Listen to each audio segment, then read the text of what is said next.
আসসালামু আলাইকুম প্রিয় দর্শক। আজ বানিয়েছি খুবই মজার একটা ভর্তা আইটেম, যে ভর্তাটা খেলে এক প্লেট ভাত নিমিষেই শেষ হয়ে যাবে। ধনেপাতাগুলো আমি বেছে ভালোভাবে ধুয়ে নিয়েছি।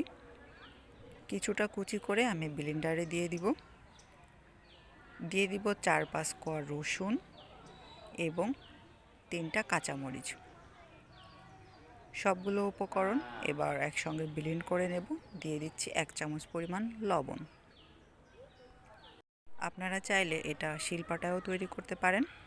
কড়াইতে দিয়ে দিচ্ছি কিছুটা পরিমাণ সরিষার তেল। ভালোভাবে গরম হয়ে গেলে ব্লেন্ড করে রাখা ধনেপাতাগুলো দিয়ে দিলাম। ভালোভাবে নেড়ে চেড়ে নিব। এই ভর্তাটা খেতে এত মজার হয় যে ভর্তাটা দিয়ে এক প্লেট ভাত নিমিষেই শেষ হয়ে যায়। এই ভর্তাটা চিতই পিঠার সঙ্গেও খেতে খুবই মজা লাগে।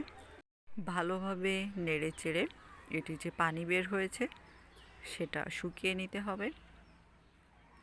এখানে অলমোস্ট পানিটা শুকিয়ে এসেছে, আর একটু নাড়াচাড়া করতে হবে। এই পর্যায়ে লবণটা আবার চেক করে নিলাম, কিছুটা লবণ কম আছে। সামান্য লবণ এবং হলুদ অ্যাড করে দিয়েছি। আবার একটু নেড়ে চেড়ে মিশিয়ে নিব।